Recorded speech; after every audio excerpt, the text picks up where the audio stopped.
Search goes on in San Francisco for the man known as the Zodiac Killer. Zodiac, a symbol that now stands for terror. One of America's most notorious serial killers. The Zodiac Killer. Zodiac Killer.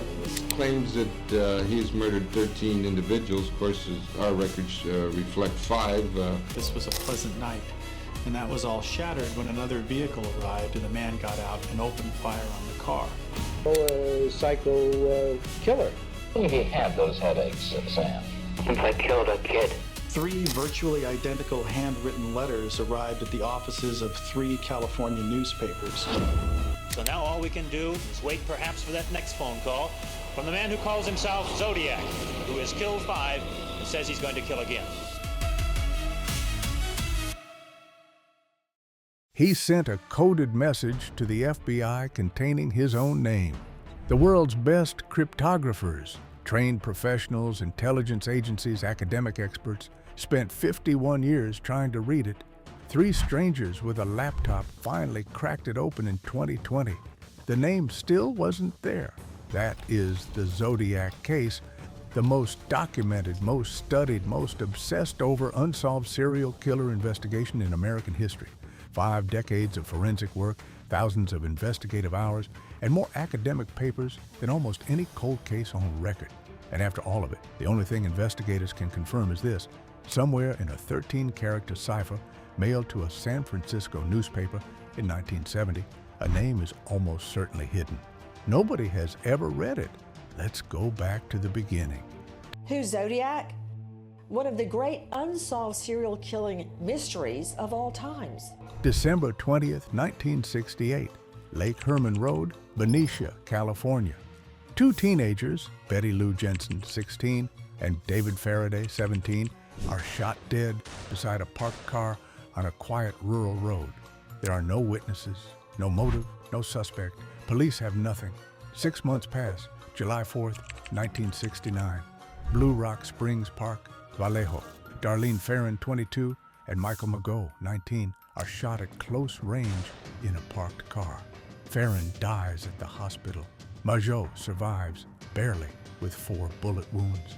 1 hour after the shooting, a man calls the Vallejo Police Department from a payphone 2 blocks from the scene. He's calm. He gives the dispatcher the exact location of the bodies.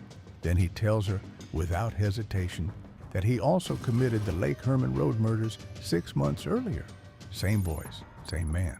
2 crime scenes connected in a phone call that lasts under 60 seconds. Then he hangs up. 3 weeks later, 3 letters arrive simultaneously at 3 different Bay Area newspapers: the San Francisco Chronicle, the San Francisco Examiner, and the Vallejo Times-Herald. The killer now sent letters to 3 newspapers: the San Francisco Chronicle, the Examiner, and the Vallejo Times-Herald. They were the beginning of a flood of written evidence he would pour forth in years to come. He gave himself a name: Zodiac. Each letter contains 1/3 of a 408-character coded cipher. Each demands front-page publication. Each contains a threat. If the newspapers refuse, the writer will spend the weekend killing 12 people.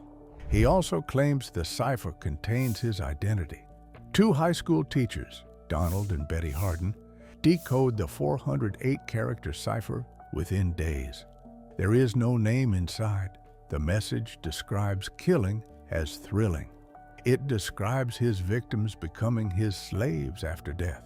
The spelling is erratic.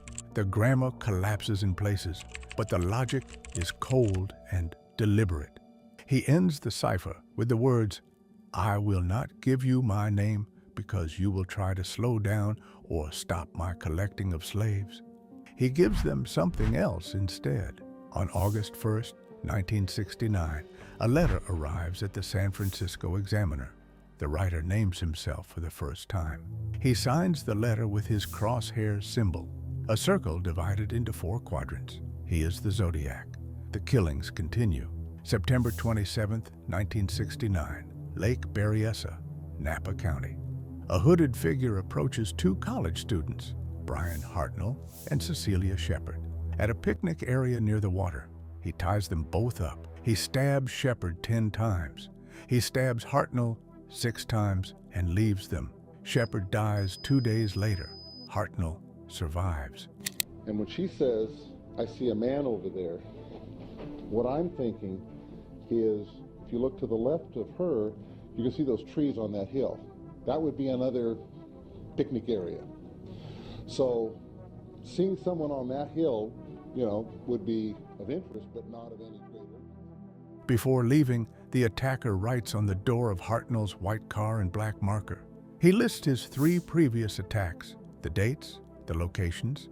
Then he adds a 4th column, blank, a location, San Francisco. 2 weeks later, that column is filled in. October 11th, 1969, San Francisco. Taxi driver Paul Stein picks up a passenger in Union Square. Minutes later, the cab stops in the Presidio Heights neighborhood. Stein is shot once in the head at point-blank range. 3 teenagers watching from a window across the street call the police immediately. The responding officers, acting on a radio miscommunication about the suspect's description, search the area for the wrong person. The actual attacker walks directly through the police response perimeter, past uniformed officers, and disappears into the Presidio Park. He's never stopped, never questioned, never identified. Days later, a letter arrives at the San Francisco Chronicle. Inside, a torn piece of Paul Stein's shirt. Proof of contact, proof it was him. And then the ciphers begin in earnest. November 8th, 1969, a new cipher arrives. 340 characters, different structure from the first, harder. The symbols rearranged in a way that defeats every standard decoding approach. The FBI examines it, trained cryptographers examine it, amateur codebreakers spend years on it, academic papers are written about it. Nothing works. For 51 years, the ZE340 cipher sits unsolved, until 3 people working from 3 different countries quietly changed that. David Orenchak is a software developer based in Virginia. He has been studying the Z340 since 2006, 14 years of failed attempts and dead ends. He connects with Sam Blake, a mathematician in Australia, and Jarl van Eyck, a Belgian programmer who works days in a warehouse and nights on cryptography software. Blake calculates that there are 650,000 possible reading sequences if the Z340 symbols were transposed, rearranged before encoding.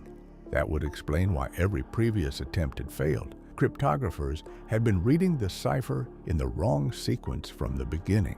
The message was there the entire time, just arranged in a way that made it look like noise.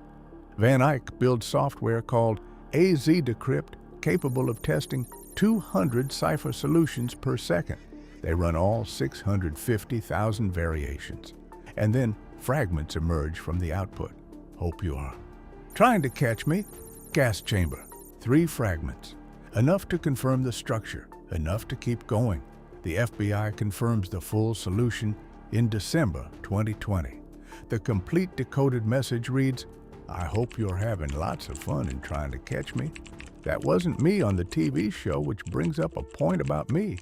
I am not afraid of the gas chamber because it will send me to paradise all the sooner, because I now have enough slaves to work for me where everyone else has nothing when they reach paradise.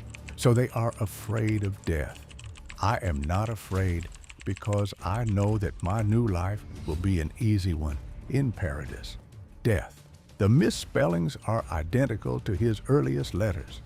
The fantasy, victims as slaves in the afterlife, is word for word the same as the first decoded cipher from 1969. One line, however, stops Orenchak completely.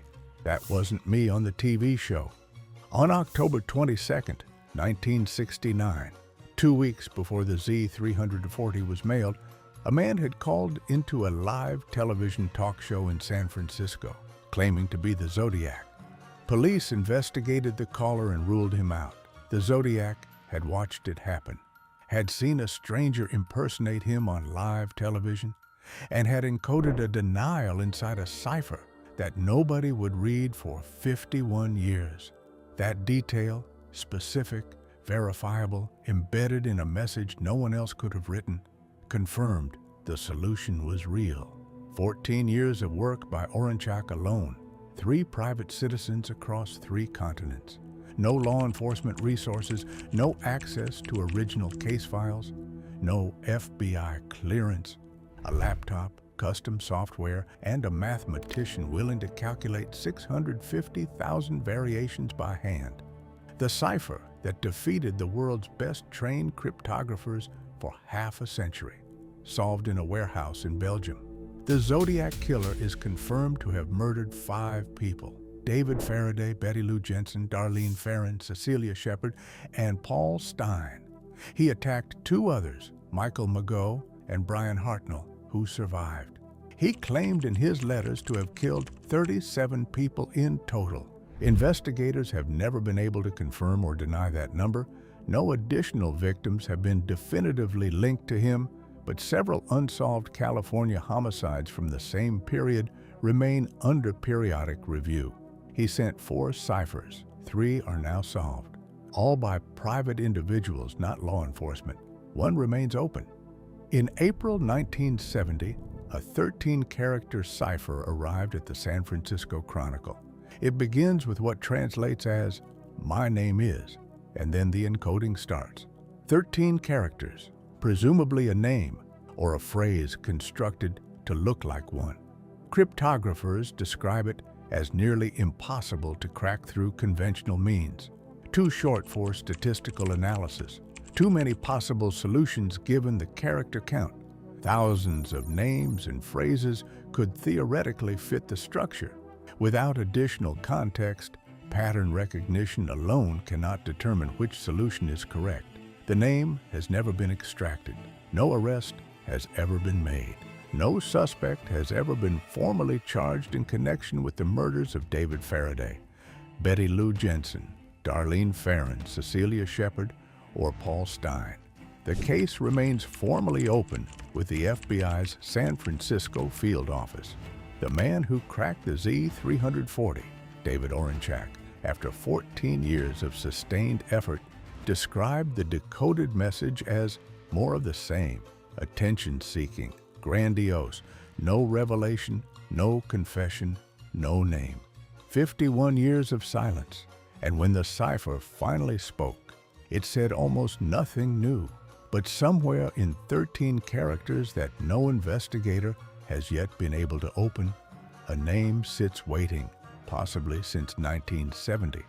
The Zodiac Killer would be in his 80s today, if he is still alive. He stopped writing letters after 1974. No authenticated communication has been received since.